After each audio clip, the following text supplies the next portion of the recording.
Boa noite a todos. Eu gostaria de convidá-los agora para a gente participar aqui da mesa redonda sobre tumores uterinos, o que difere o tumor de colo e corpo uterino e qual a realidade no Brasil. Chamando aqui para essa mesa, a gente vai chamar com alguns debatedores, a doutora Angélica Nogueira. Doutora Angélica tem pós-doutorado de Oncologia pela Global Harvard University, é doutora em Oncologia pelo Instituto Nacional do Câncer, mestre em Saúde da Mulher pela UFMG, professora adjunta e pesquisadora da Faculdade de Medicina da UFMG. Ela foi presidente do Grupo Brasileiro de Tumores Ginecológicos EVA e atualmente é a oncologista da CATEM Anvisa, diretora-geral da Oncologia Oncologia, membro da ASCO, SBOC e SGO. O Dr. Aguinaldo Lopes é professor titular de ginecologia da UFMG e presidente da FEBRASCO. Doutora Ana Goretti Maranhão, pediatra do Programa Nacional de Imunização do Ministério da Saúde, e ainda a deputada Silvia Cristina, que é deputada federal e presidente da Frente Parlamentar em prol da luta contra o câncer. Bom, pessoal, muito obrigada pela presença de todos vocês aqui. Agora a gente vai ver, vai ter um vídeo inicialmente de uma paciente e depois a gente abre para o debate. O vídeo da paciente Áurea.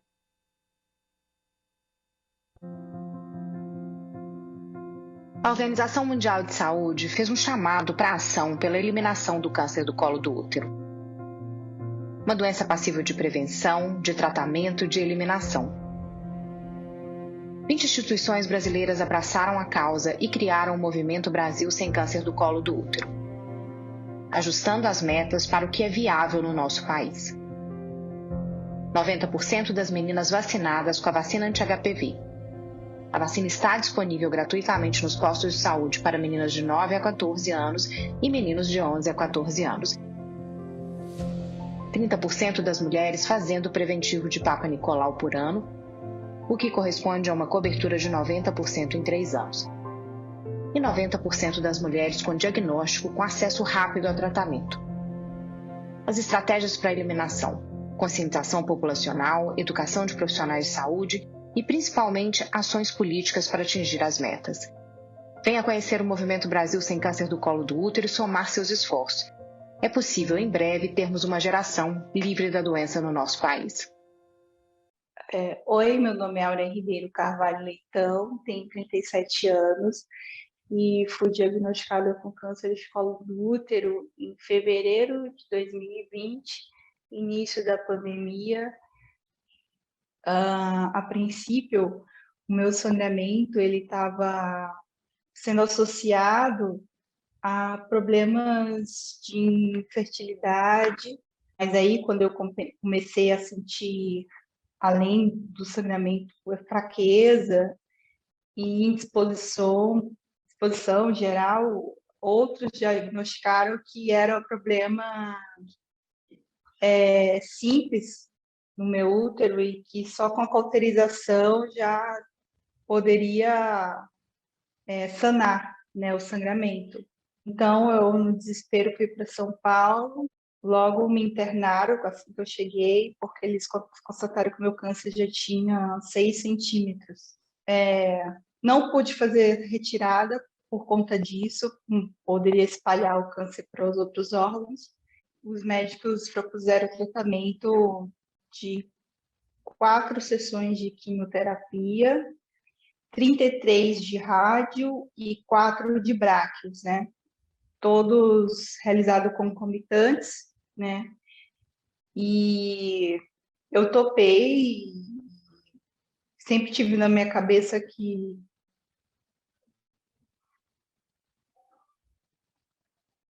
minha meta era concluir esse tratamento.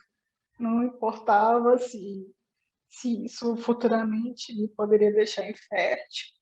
Eu só queria a esperança de continuar viva, né? Foi um pouco difícil para mim, já para o final do tratamento, porque no início você está focada em querer concluí-lo, né? E os sintomas que você sente são muito fortes e psicologicamente envolve todos que estão te apoiando, né? Além do que você está passando. Eu acredito que o foco maior mesmo é você pegar planejamento e falar assim, tá, eu vou encarar essa e vou até o fim. A minha última sessão de quimioterapia eu não consegui concluir porque eu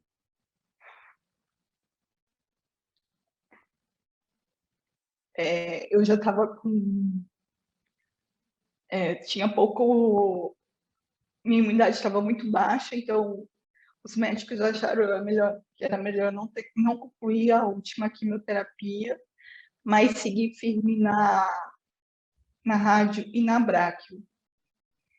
Durante o tratamento de braquioterapia, descobriu que eu sou tolerante à dor, então, geralmente, esse tratamento, a maioria das mulheres levam anestesia para fazer, e eu não precisei, então foi até mais fácil para os médicos, e eu acho que, principalmente, a braquioterapia que foi fundamental para a conclusão do sucesso do meu tratamento, né? Hoje eu sou diagnosticada como curada e eu só faço o acompanhamento para ver, porque como eu não tirei o órgão, né, para ver se permanece com o diagnóstico de curada. E eu acredito que estou curada. O preconceito, né, sobre ter câncer de colo de útero. Muitas mulheres, elas não compreendem que ter HPV é quase que comum. E esse quadro de HPV evoluir para o quadro de câncer de colo de útero é uma particularidade sua, porque a grande maioria não desenvolve como eu desenvolvi para o câncer. Também envolve a questão de você com parceiro, né? Porque eu sou casada há 16 anos, então, em algum momento eu adquiri isso na minha vida, e eu não sei quando, mas eu tive apoio do meu marido. Ele, no início, se culpou, porque ele julgava que tinha mais experiência na vida sexual antes do casamento, né? E não teve algumas precauções, mas eu achei que viver do passado não era o momento, e o importante era ser diagnosticada, realizar o tratamento e estar curada. Para as mulheres, a questão mesmo de saber que pegou através do ato sexual, elas não conseguem admitir isso, muitas delas, né? Ou quando conseguem admitir, os seus parceiros não compreendem. Então, eu acho que esse é o maior tabu desse problema desse câncer, né? O meu desafio hoje é a questão mesmo da minha relação sexual, porque como o tratamento foi intenso, então teve o estreitamento do meu órgão genital, e eu faço fisioterapia, eu faço os exercícios, então o prazer não é mais igual como antes, mas a gente tem que correr atrás como mulher, porque uma relação sexual tem que vir das duas partes, né? E hoje eu converso com outras através do Instagram, através de alguns sites, né, ou eles acessam a minha página, para as meninas acessam as minhas páginas para perguntar como foi, como é que é, se o cabelo caiu. Essa questão de estética também, do tratamento de câncer, é muito, muito delicada para a mulher, né? Então, a gente troca figurinha com a experiência que eu tenho e com as dúvidas, né, que elas geralmente me abordam. Eu acho que, independente do que seja um tratamento, se eu tivesse tido a oportunidade, minha geração não teve a oportunidade de se vacinar contra HPV, né? Que ela é muito recente no Brasil. Acho que agora na geração que nasceu agora, as mulheres de 20 anos que conseguiram, mas ainda mesmo assim é um tabu, né? Porque alguns pais não compreendem a importância dessa vacina para os adolescentes, não entendem o porquê, né? Não, mas eu luto a favor da vacina, principalmente minhas amigas que têm filhos adolescentes, eu tento sempre esclarecer para elas a importância, que apesar de ter a prevenção com camisinha, mas é importante, porque sempre tem o momento de que, teve aquele momento sem a prevenção, né? E os pais não vão poder proteger os filhos no futuro nesse sentido. Eles podem proteger agora, com a necessidade da vacina.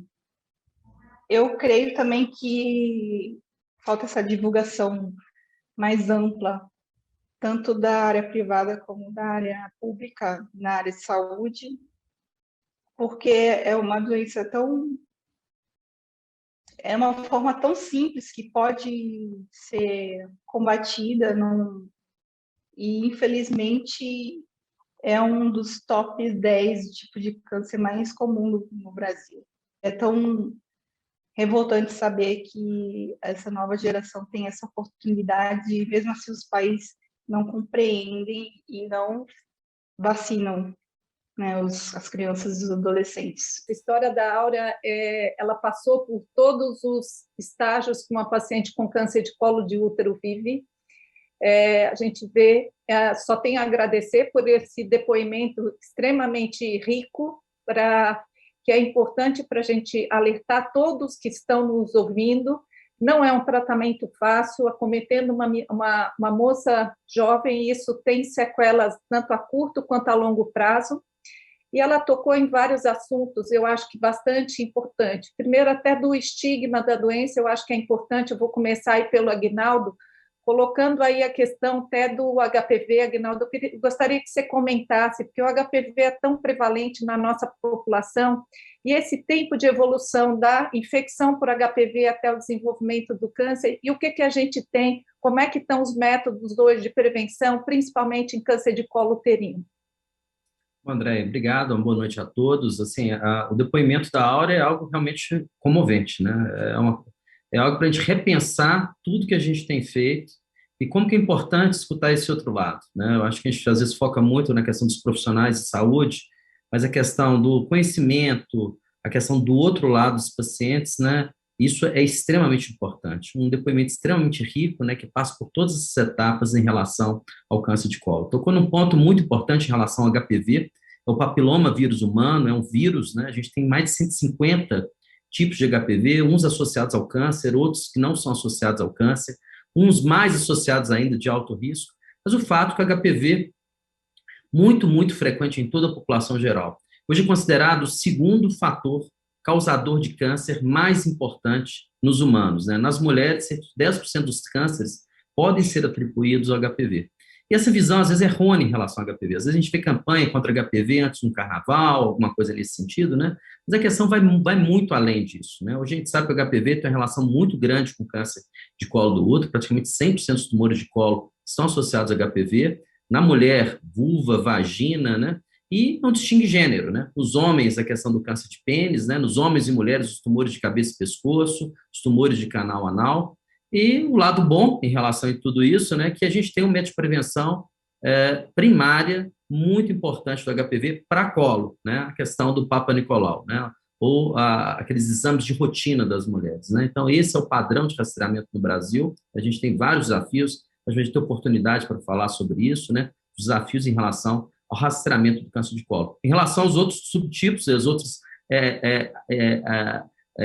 alterações do HPV extragenitais, a gente fica com a vacina, né? Que é extremamente eficaz e extremamente segura.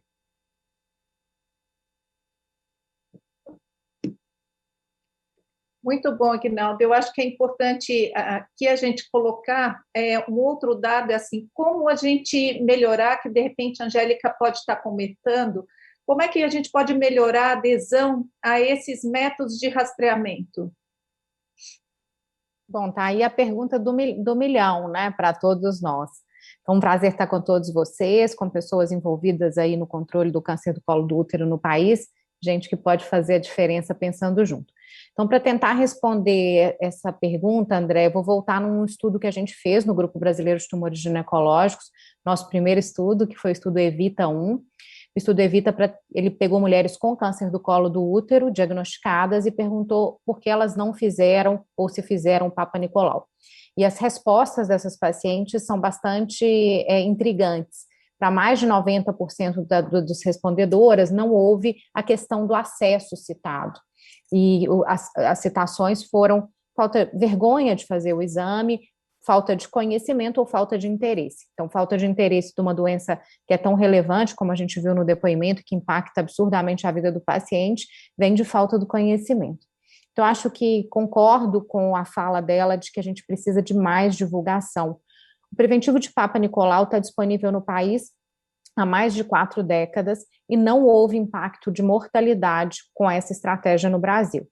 Então, acho que muita divulgação, gostaria de ouvir das representantes do Ministério, penso que talvez dentro do aplicativo, o SUS pela primeira vez trouxe um aplicativo de controle de vacina e talvez a gente possa, em médio prazo, ter esse controle de realização de Papa Nicolau. O exame após 2 negativos deve ser feito 1 a cada 3 anos, e a gente sabe que as mulheres que fazem repetem várias vezes, mas hoje, com esse grande avanço tecnológico existente, penso que depois que esse cartão vacinal virtual funcionar, quem sabe estratégias para o Ministério trazer para a mulher ter o alerta quando o seu exame estiver fora do prazo. Esse tipo de... Tem muita gente que quer fazer e não se lembra disso, então acho que a gente precisa pensar de outras estratégias de divulgação para a mulher saber que ela tem que fazer. E também eu acho que é tempo de rediscussão, como tem feito vários países de baixa renda como o nosso, a gente é intermediário, né, na classificação do Banco Mundial, se não está na hora de mudar o método. Vários países adotando o HPV-DNA, então a gente tem o Papa Nicolau, que é uma estratégia fantástica quando dá certo, mas no Brasil, por motivos culturais e outras complexidades, a gente ainda não tirou dele o que era possível. Então, acho que discutir a tecnologia do HPV-DNA também, incorporação, como um teste inicial, como é defendido por várias sociedades médicas internacionais, acho que é um caminho também que a gente precisa amadurecer nas nossas discussões. Ótimo, Angélica. Eu acho que a gente está num momento bom, porque a gente tem aí o alerta da Organização Mundial de Saúde, né, colocando um pilar de 3 frentes aí, que é a questão do diagnóstico, a questão da vacinação, a questão da importância do Papa Nicolau e a importância do diagnóstico das lesões precursoras. Eu vou chamar um pouquinho a Gorete para falar, que é uma defensora, sempre está com a gente aí em todas as questões relacionadas à vacina do HPV, para falar um pouquinho, Gorete, como é que está a questão da vacinação no Brasil, essa adesão, o que a gente pode fazer para melhorar? Está fechado. Agora. Ótimo. Boa noite a todos. Eu queria inicialmente cumprimentar o Grupo EVA por esse evento. Como sempre, eu sou assim, uma fã ardorosa desse grupo e de todas as instituições que se juntam a ele para lutar por uma melhor saúde para as nossas mulheres e também pela vacina HPV, essa vacina fundamental para a saúde dos nossos adolescentes, incorporada no nosso calendário nacional de imunização em 2014, ela foi implantada gradativamente, primeiro com o objetivo da questão da prevenção do câncer de colo de útero e depois, à luz dos conhecimentos que os desfechos negativos da infecção HPV atingiu não só as mulheres, como os homens também. O Brasil foi um dos primeiros países da América do Sul a incorporar essa vacina para os meninos também, não só pela questão da igualdade de gênero, mas também porque você, vacinando os meninos, você diminui a circulação do vírus e, logicamente, você diminui também a infecção nas meninas. Todo um esforço, só para vocês terem uma ideia, de 2006, quando foi liberada essa vacina, até agora, a OMS estima em mais de 400 milhões de doses distribuídas nos mais de 100 países em todo o mundo. Dessas 400 milhões, mais de 50 milhões de doses foram distribuídas no Brasil. Vocês verem o esforço que o país vem fazendo para vacinar os nossos adolescentes. E inúmeros estudos têm mostrado a segurança dessa vacina, a sua eficácia, um estudo enorme, mostrando, inclusive, que meninas vacinadas antes dos 17 anos têm 88 menos risco de contrair câncer cérvico-uterino. Mas todo esse esforço não está se traduzindo naquilo que a gente quer, que são todos os nossos adolescentes vacinados, ou pelo menos a meta, que era até o momento 80%, lembrando que a gente vai ter que alcançar 90% até 2030. Hoje a gente tem no Brasil, com todo esse esforço que todos estão fazendo, há um esforço enorme das sociedades científicas, de organizações governamentais e não governamentais, além do governo, mas nós estamos aí, se a gente comparar a mesma faixa etária, meninos e meninas de 11 a 14 anos, nós temos aí uma cobertura que na menina, né, está em torno de 90% na primeira dose, bastante alta. Isso é uma cobertura acumulada, a gente não tem cobertura anual, porque você tem 2 doses, então, às vezes, o adolescente toma uma dose no ano, ele vai tomar a segunda dose 2 anos depois, né? Então, é acumulada desde 2013 até o momento, e uma D2, e a gente precisa que esse adolescente se vacine com as 2 doses, aí em torno de 66%. Nos meninos, é uma situação muito mais preocupante, nós temos uma D1 de 58% e uma D2 de 36%. Lembrando aqui um estudo da Sociedade Brasileira de Urologia, que foi divulgado essa semana, mostrou que o menino vai 3 vezes menos procurar um serviço de saúde que a menina, há todo um desconhecimento sobre os benefícios dessa vacinação. Portanto, a gente precisa fazer um esforço ainda muito grande, agora lembrando que nós vamos estar voltando às aulas presenciais, e que a parceria com as escolas é fundamental. É lá que esse adolescente, que é um público difícil de vacinar, não só no Brasil, mas como no mundo inteiro, é lá que ele passa a maior parte do tempo. E são com os professores que nós temos que também trabalhar para que eles conscientizem as famílias e para que eles conscientizem esse adolescente e essas adolescentes, tá? Para a importância e a segurança da vacina HPV, porque eu li um artigo muito interessante. O adolescente está muito mais preocupado hoje com a questão de aspectos voltados ao seu aspecto físico do que a questão de doença. A doença é uma coisa que para ele não existe na fase de vida, então a gente precisa trabalhar muito ainda, e o Instituto EVA e todos os nossos parceiros são fundamentais para que isso aconteça. Deputada, eu queria pegar o gancho aí da questão até de o que o poder público hoje tem feito para vencer as dificuldades, porque a gente tem, nosso país é um país continental, é um país gigante, e como diminuir essas barreiras culturais, socioeconômicas e mesmo geográficas, que podem, muitas vezes, a gente vê grandes diferenças, a gente vê o câncer de colo de útero extremamente prevalente ali na região norte, o que nos leva e o que podemos fazer para melhorar esse acesso e melhorar essa adesão, o que tem sido feito pelo poder público? Andréia, eu acho que hoje a gente tem 2 grandes problemas a vencer nesse país, não só em relação à vacina HPV, mas no restante das vacinas, inclusive nas vacinas infantis, que o Brasil era um campeão de coberturas nas vacinas das nossas crianças, né? Eu acho que o próprio sucesso do Programa Nacional de Imunização, que vocês me permitem dizer, este mês nós completamos 48 anos de vida, né? Com uma história de muito sucesso, mas muitos desafios, e a vacina HPV é um dos nossos grandes desafios. Com todo esse sucesso, a redução drástica de doenças, né? Houve como se fosse uma despreocupação da sociedade, inclusive dos profissionais de saúde, de nós médicos, em relação a essa questão da vacinação. Então, voltando à questão do HPV e como é que a gente tem que trabalhar isso, não importa qual é a região e qual é a cidade desse país, nós temos dois grandes problemas: acesso, tá, e informação.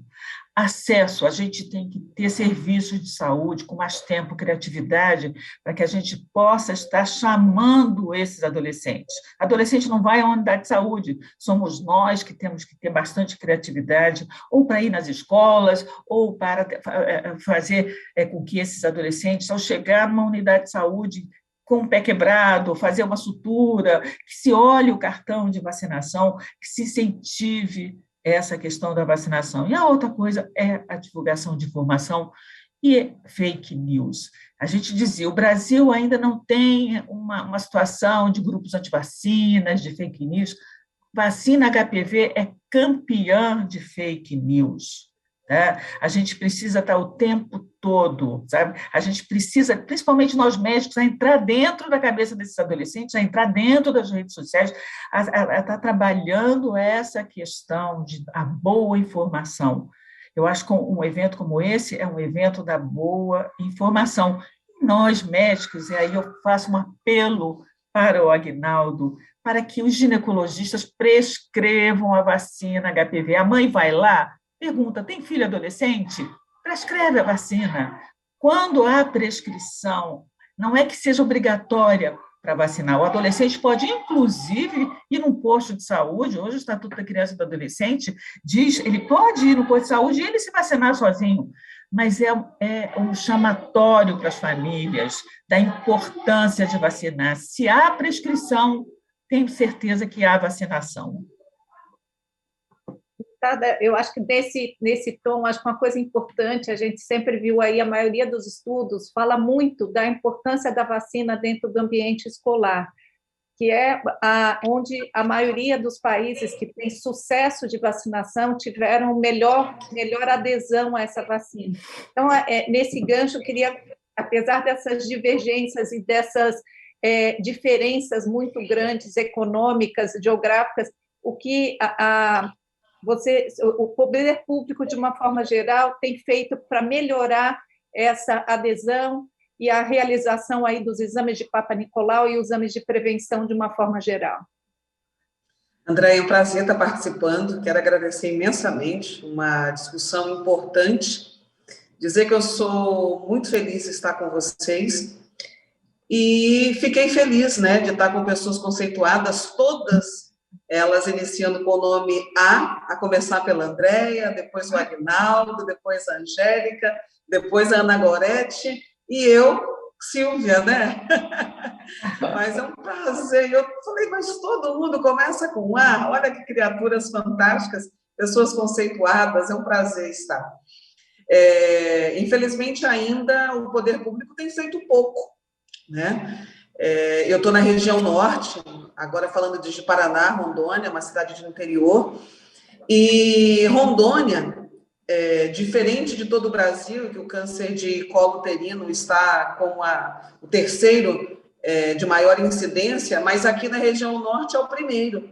Então, olha quantos casos na região norte, a minha realidade, o que eu tenho, em saber que a questão preventiva, ela poderia estar mudando esses números. Então, ainda faltam muitos acessos, né? O que foi dito pela doutora Angélica há poucos momentos é o que realmente acontece, é o acesso a essas mulheres a um simples exame de Papa Nicolau, simples, dizendo que é barato, né? Mas da sua importância que ele tem na vida dessas mulheres que tem que cotidianamente ter essa atenção para fazer os seus exames preventivos.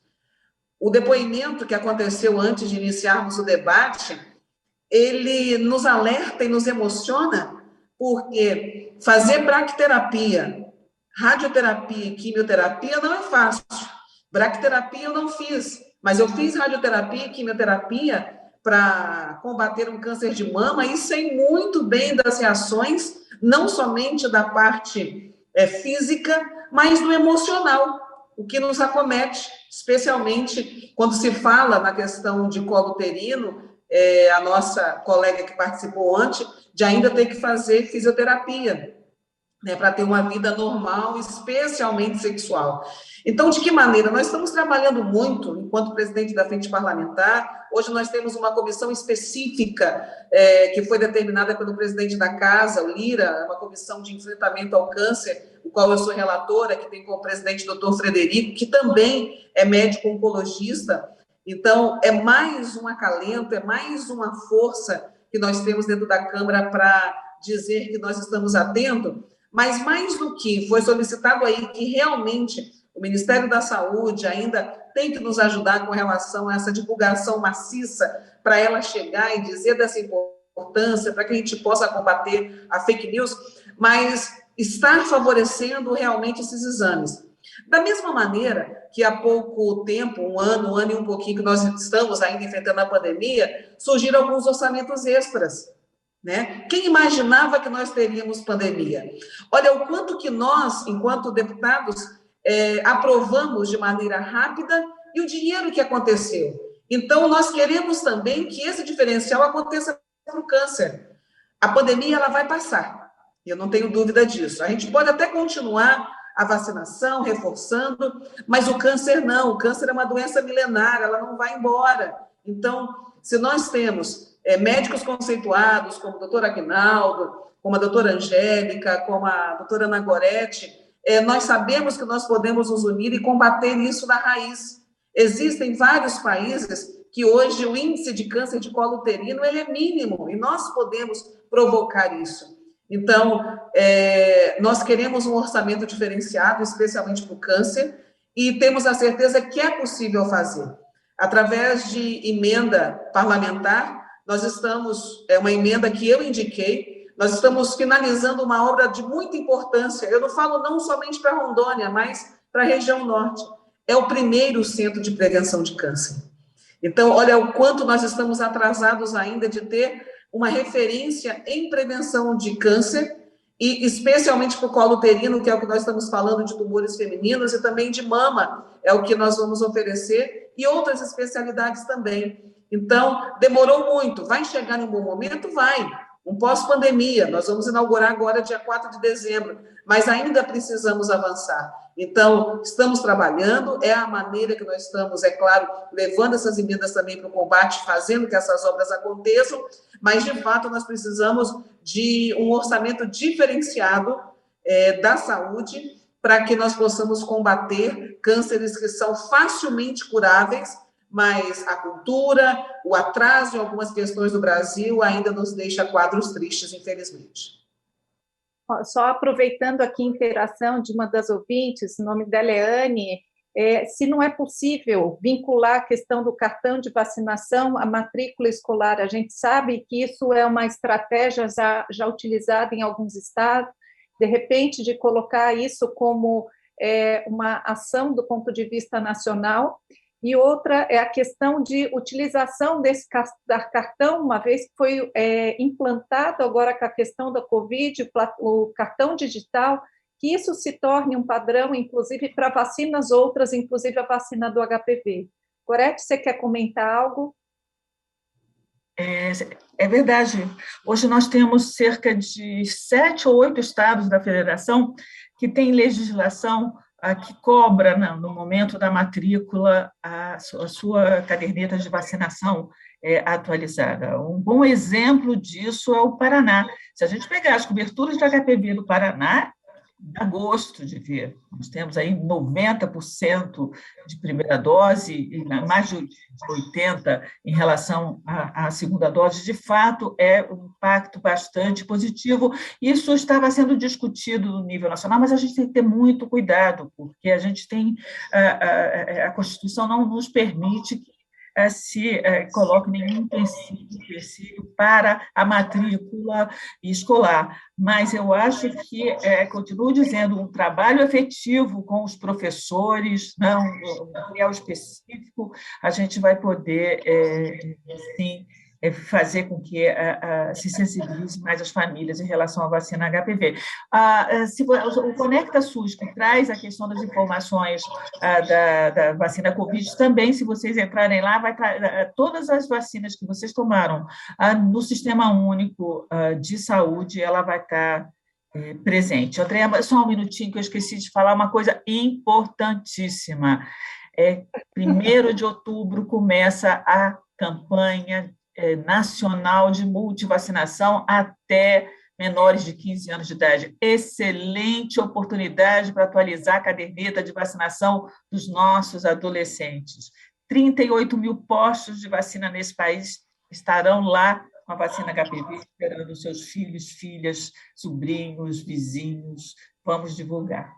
Excelente, Gorete. Tem uma dúvida, Andréia. Para divulgação. Isso aí a gente vai estar sempre junto aí para ajudar na divulgação. Pode falar, Angélica. Bom, pegando um gancho e pensando nas estratégias para a gente conseguir esse aumento de vacinação, então, quando vacinou-se na escola, o Brasil atingiu a sua meta. 2014 foi um grande sucesso. Então, acho que a gente não precisa inventar a roda, é vacinar na escola que dá certo, que a gente pode ser liderança mundial de vacinação. Então, a última vez que eu viajei na vida, como eu tinha comentado, deputada, foi uma visita ao seu gabinete, e que a gente foi discutir um projeto de lei, que era o 1429 de 2019, deputado Diego Garcia, que tinha esse projeto, e acabou a comissão rejeitando de ter a vacina vinculada com a escola. Existe algum caminho de retomada disso, já que vários estados estão fazendo isso individualmente, e a gente pensando como país, tudo que vem de cima tem mais chance de funcionar? Ou esse é um caminho que, com essa rejeição da comissão, esse caminho morreu aqui? Só para a gente pensar em estratégias mais eficazes para a gente atuar.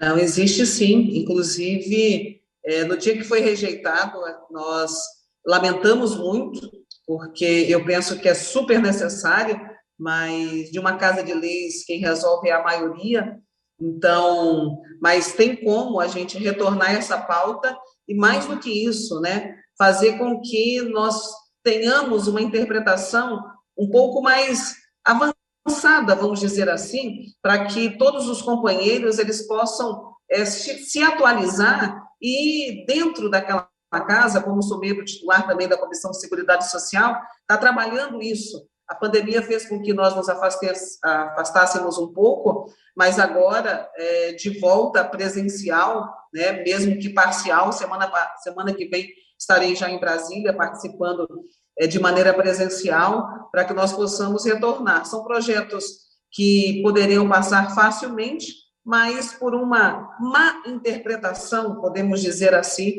infelizmente foi retirado, mas a retomada é possível sim e que nós possamos avançar. Igualmente que aconteceu. Então, voltaremos a trabalhar isso. Então, já que existe essa abertura, eu acho que a má interpretação vem nesse ponto trazido pela Gorete, que é a matrícula estar proibida. E não, eu acho que tem que exigir para a matrícula, mas se o pai justificar que não quer, a criança tem direito à matrícula. Claro, acho que claro. Esse esclarecimento, que a criança não vai ficar sem escola, que é fundamental para que não trave novamente. Então, vamos juntar nossas forças aí para voltar ao tema dentro da Câmara dos Deputados, né, pessoal? Só um minutinho, Andréia. Pois não, pode falar. Inclusive, isso nós discutimos no Ministério da Saúde, tem toda uma documentação já para um projeto de natureza nacional, foi discutido com vários ministérios e isso já está em andamento, sendo discutido no nível nacional, mas eu acho que uma força dos parlamentares é sempre muito eficaz para essas questões.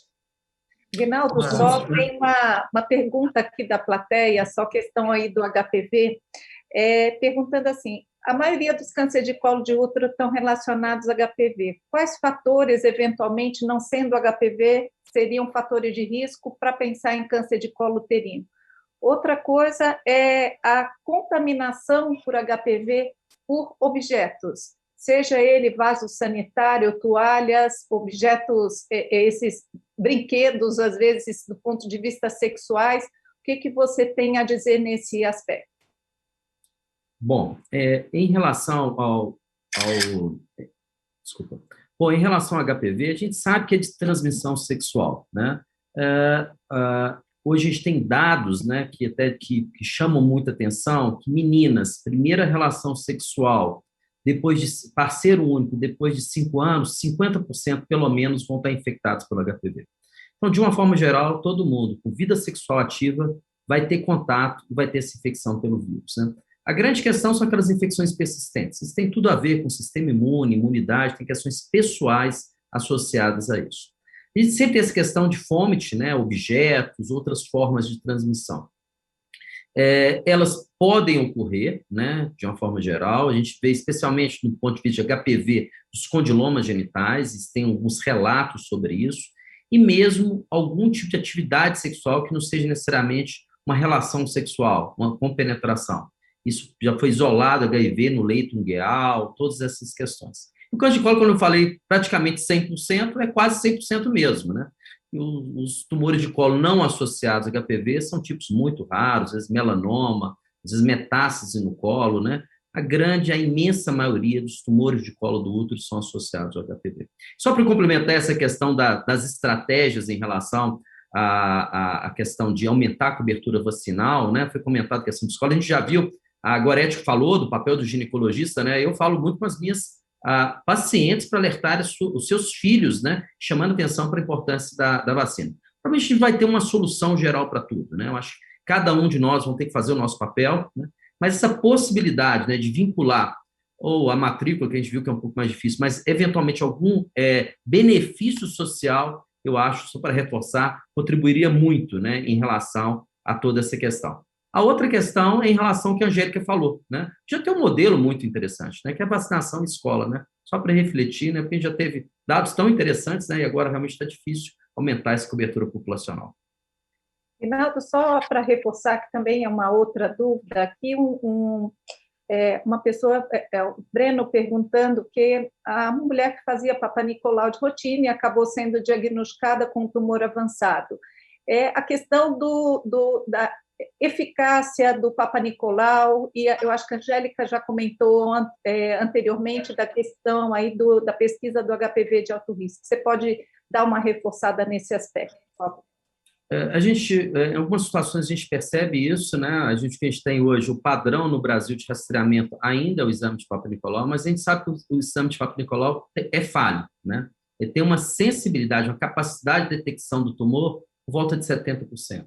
Então, um exame negativo não sugere necessariamente ou dá aquela segurança que não tem lesão. Mas por que funciona tão bem? E funcionou bem. No Brasil, a gente viu, a Angélica comentou que não diminuiu mortalidade, né? Mas em vários países do mundo, a gente conseguiu uma diminuição muito importante em relação ao câncer de colo, especialmente os países escandinavos. Por quê? Pela história natural da doença, uma lesão pré-cancerosa, né? Para virar um câncer, pode demorar 10, 15, 20 anos. Né? Então, se você não deu um diagnóstico agora, daqui 3 anos você tem outra oportunidade, daqui 3 anos você tem outra oportunidade. Mas isso vale para aquelas mulheres que seguem a história natural da doença. Né? Aquelas mulheres que não seguem, têm doenças mais agressivas, a gente tem falhas no exame. A gente falou do exame de uma forma geral. Então, primeira questão, cobertura populacional. As mulheres têm que fazer o exame. A outra questão, exame de qualidade. Aí que vem toda a discussão. Se a gente vai manter nosso padrão de rastreamento com o Papa Nicolau, ou se a gente vai adotar um outro método de rastreamento. Entre eles, o que a gente tem hoje, a possibilidade do DNA HPV. Tem várias técnicas para isso, tem toda uma discussão para isso. Mas é uma possibilidade de a gente melhorar essa falha do exame e espaçar mais os exames, né? Em vez de ser só de 3 em 3 anos, a gente poderia fazer 5 em 5 anos. Bom, um outro assunto que foi tocado aqui é a questão da vacinação em si para pacientes oncológicos. A gente sabe que, recentemente, em março, foi ampliada a vacinação para mulheres até 45 anos, e tem uma pergunta: qual tem sido a conduta para aquelas pacientes que já tiveram câncer de colo de útero? Vale a pena elas serem vacinadas? Você quer responder, Angélica? O Aguinaldo, pode falar. Não, Angélica, eu só não sabia quem responder, por favor. É um assunto controverso, então a vacina idealmente é as vacinas atualmente disponíveis, bi, quadri, nonavalente, são vacinas de prevenção. Então, idealmente, a gente deve vacinar meninas antes do início da vida sexual, meninos com 9 a 14, 11 a 14, respectivamente, mas tem esses períodos de vacinar quem ainda não foi vacinado antes, mulheres até 26 anos, bastante respaldo, e felizmente em 2021 o Ministério da Saúde trouxe a oportunidade de vacinar gratuitamente mulheres até 45 anos imunossuprimidas, um grande avanço aí, pacientes HIV, pacientes em quimioterapia citotóxica, então para a gente alertar. Especificamente da questão trazida sobre vacinação de pacientes que já tiveram câncer, há evidência na literatura não muito robusta que pode haver uma proteção, por exemplo, uma proteção cruzada de outros vírus que a paciente eventualmente venha a ter. Então, quando isso não é um problema financeiro, eu recomendo sim que a paciente se vacine com a vacina anti-HPV. Bom, um outro tema, lógico, câncer de colo de útero, como é uma doença passível de ser prevenida e tratada, para evitar da gente ter situações como de viver essa angústia toda que foi vivida pela Áurea aí, de uma forma muito bem colocada para a gente, eu acho que é importante a gente diferenciar o que é o câncer do colo de útero e o câncer do corpo de útero. Se a gente for considerar que o útero é uma pera e aquela parte gordinha da pera é o corpo do útero e o colo do útero é a parte mais estreita, eles são dois tumores com diferentes fatores causais. Então, puxando um pouquinho agora para a gente falar um pouco do câncer de corpo uterino, de endométrio, Guinaldo, eu queria que você colocasse aí para a conscientização da população, quais são os sinais, sintomas precoces do câncer de endométrio e qual é hoje o principal fator de risco relacionado? Bom, André, eu acho que você colocou muito bem a questão do exemplo da perinha, né? Eu acho que é perfeito para mostrar um útero, né? Então, visão bem feminista assim, do útero, acho bacana isso, né? Mas são tumores completamente diferentes, né? Tem fatores de risco diferentes. A gente falou de exame de Papa Nicolau, vacina, o HPV, isso colo do útero. Corpo uterino é completamente diferente, né? É um tumor diferente do colo do útero. Infelizmente, a gente não tem um método de rastreamento, não tem um Papa Nicolau para o corpo uterino, né? Mas a gente tem um dado interessante. 95% das mulheres vão ter um sinal ou sintoma da doença precoce. O que é? Sangramento, né? Ou uma secreção vaginal. Então, a dica, todo sangramento pós-menopausa tem que ser investigado. Uma mudança no padrão menstrual deve ser investigada. Então, e diferente de outros tumores, por exemplo, de ovário, né? A maior parte das pacientes com tumores de endométrio, elas têm um diagnóstico inicial, no estádio 1, na fase inicial da doença, né? E de fatores de risco, a gente tem alguns fatores de risco, né? A questão hormonal é muito importante nesses tumores, então aquelas que se faz uma reposição hormonal na pós-menopausa, só com hormônio, com estrógeno, sem progesterona. Tem uma questão hereditária cada vez mais importante nos tumores de endométrio, que a gente valoriza muito, e tem uma tríade para esses tumores, as pacientes obesas, hipertensas e diabéticas, isso são sinais de alerta para a ocorrência desses tumores, né? Então, tudo é útero, né? Mas são entidades absolutamente diferentes, a gente tem que ter cuidados diferentes, ter um diagnóstico diferente, uma conduta muito diferente para esses tumores. Eu acho que é reforçar isso que o Aguinaldo disse, a obesidade tem um papel importantíssimo, tem crescido até então, o câncer de endométrio era um tumor mais na mulher que estava na pós-menopausa, a gente tem visto essa faixa etária cair para mulheres mais jovens, e a obesidade tem sido um dos grandes fatores relacionados a isso.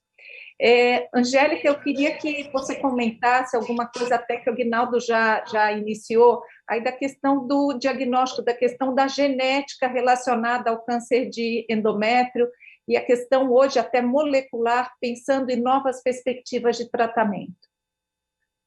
Bom, então, para os pacientes que estão nos assistindo, esse é um evento para pacientes, a gente vive um momento de revolução de tratamento, com muitas novidades muito interessantes. Então, o conhecimento da genética por trás, da biologia molecular, vai ajudar o médico na decisão dos tratamentos que a paciente pode derivar maior benefício. Então, vamos lá.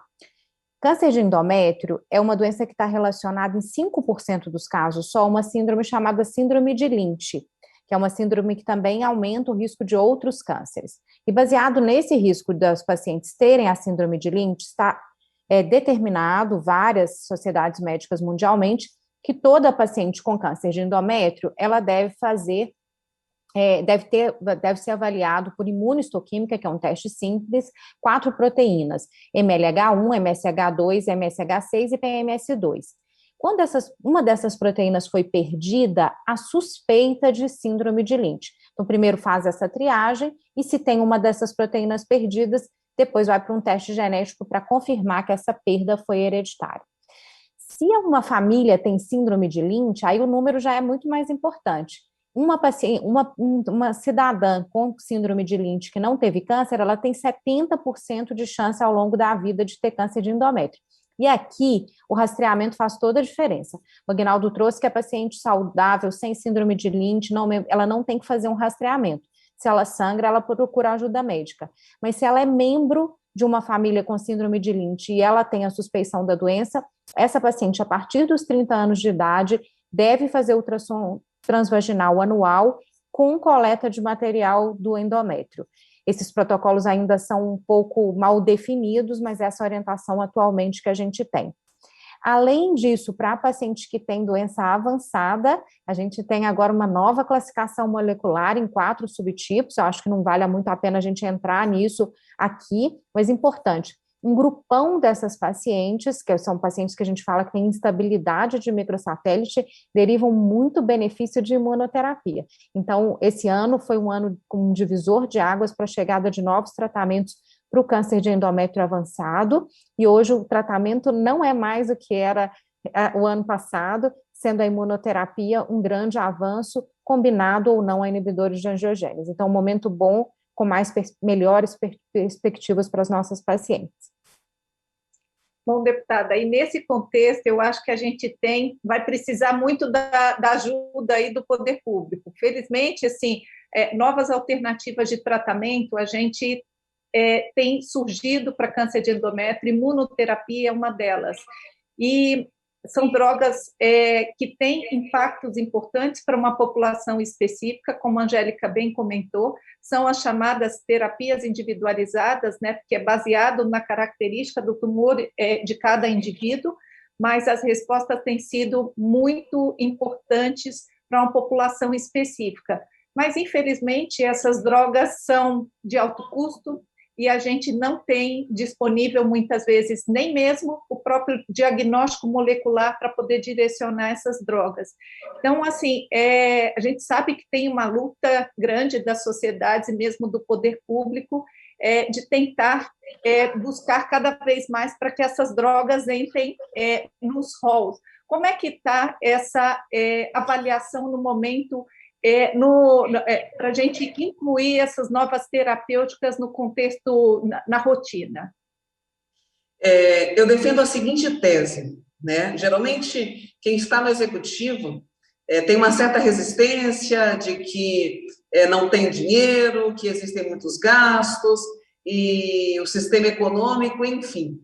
Mas, se nós conseguirmos fazer um trabalho específico de prevenção e diagnóstico, nós teremos a possibilidade, se quando necessário, essas pacientes que porventura foram diagnosticadas com câncer de colo, dentre outros cânceres, nós teremos a possibilidade de pagar com dinheiro público os medicamentos de primeira linha e não fazer o que está acontecendo atualmente no Brasil, né? Onde, infelizmente, o poder público não se faz um protocolo. Nós estamos falando aqui com médicos conceituados, doutora Aguinaldo, doutora Angélica, que sabem muito bem daquilo que estão fazendo e que lutam fora dos seus consultórios para que, de fato, essas mulheres tenham, na verdade, esse tratamento, esse diagnóstico. Mas o poder público ainda não entendeu que a prevenção e diagnóstico antecipado precocemente, ele facilita isso. E que bom! E detalhe também, o governo ainda precisa incentivar novas pesquisas. Tem muita coisa boa que ainda... Se nós já temos a imunoterapia como outros protocolos eficazes, eficientes de tratamento e de primeira linha, porque nós estamos lidando com vida, nós não temos que dar uma segunda linha e fazer pela metade, né? Nós temos que fazer realmente o melhor, porque são de vidas que nós estamos fazendo. Então, eu sei que não é fácil, pode até falar de utopia, mas eu estou na Câmara por essa defesa, da defesa do câncer, então a gente precisa começar, né? Eu, quando falo desse Centro de Prevenção de Câncer, é algo que já deveria existir há pelo menos 10 anos atrás em Rondônia, né? Olha quanto nós estamos atrás, né? De uma região tão grande e tão rica, especialmente pelo agronegócio, pela Mata Atlântica, que tanto se fala, né, nos jornais a nível nacional, mas e a saúde?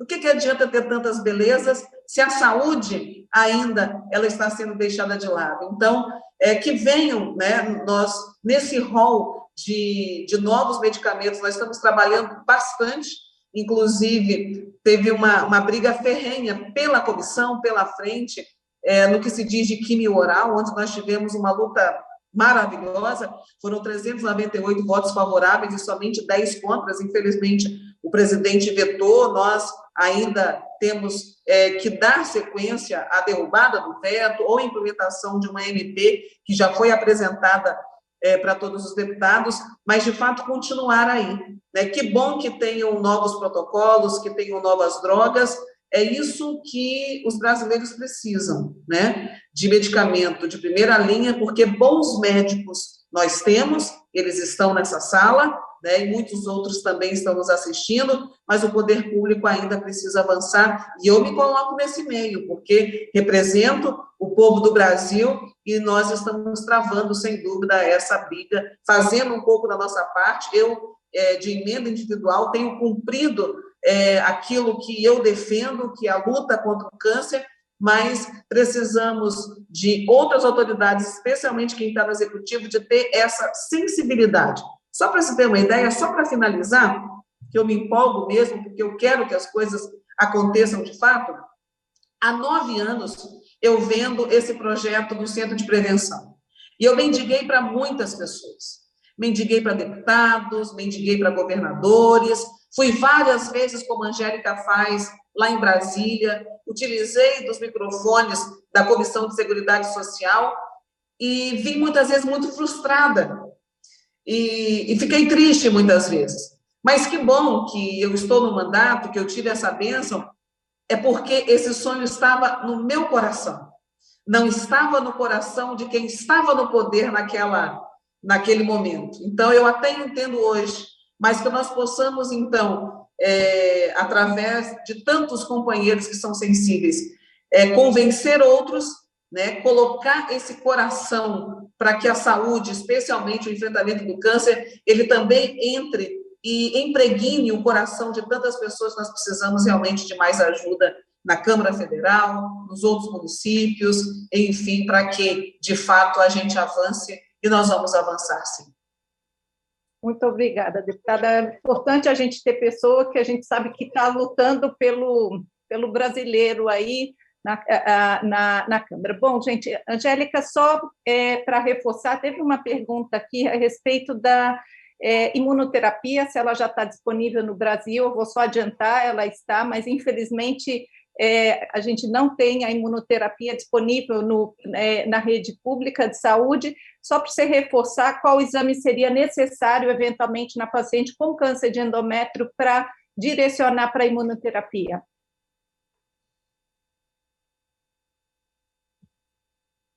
Está fechado o microfone.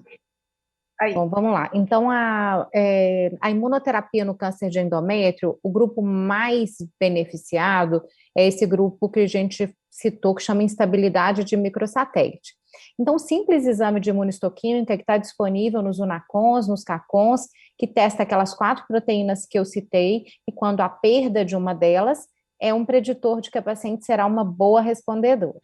Bom, mas para complicar a nossa vida de uma maneira ótima, também se beneficiam para pacientes que não têm essa perda dessa proteína, e aí a paciente deve usar em combinação com uma droga oral inibidor de angiogênese.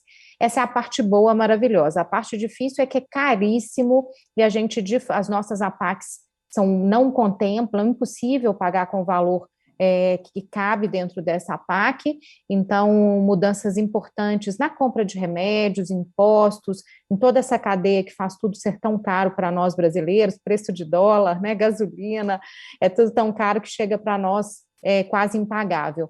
Então, avanços estão acontecendo e não podem deixar de acontecer, mas ainda estão longe da incorporação na rede pública para paciente com câncer ginecológico, e a nossa ação contínua aqui de conscientização, de trazer as novidades, precisa acontecer para que as pacientes tenham acesso ao melhor.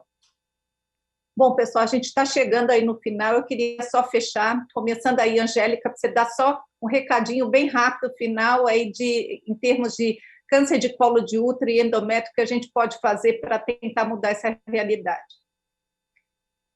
Bom, então acho que eu deixei na mensagem lá do VT. O câncer do colo do útero, pessoal, é uma doença evitável com vacinação, com rastreamento adequado e passível de tratamento quando a paciente foi diagnosticada, quando ela tem acesso a um tratamento precoce. Então, a mensagem central para o câncer do colo do útero é que a gente precisa trabalhar politicamente, também com conscientização e educação médica, conscientização da população, para aumentar as taxas de cobertura de vacinação e de rastreamento de Papa Nicolau. Nós temos as ferramentas e não estamos usando.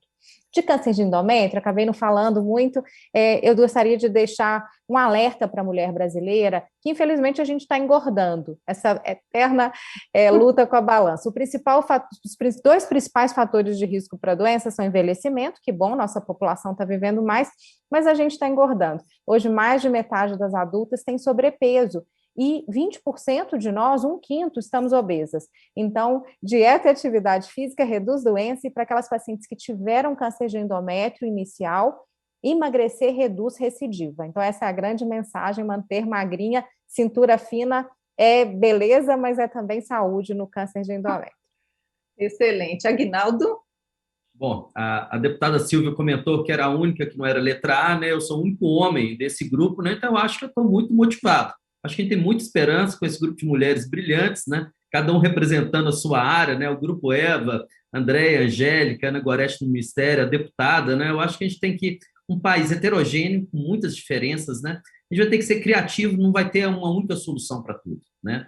Eu acho que essa articulação dessas todas as instituições e cada um faz a sua parte. A Gorete falou, me chamou a atenção aqui que o ginecologista tem que perguntar sobre o cartão de vacinação do seu filho, sua filha, né? Eu acho que cada um faz a sua parte. Essas instituições, eu parabenizo muito a Eva por essa iniciativa, né? E a gente ouvir, né? E estar do lado da população. Eu acho que esse é um ponto fundamental, né? Então, iniciativa como essa, saio daqui fortalecido e motivado. A gente tem muito que fazer pela população brasileira em relação ao câncer ginecológico.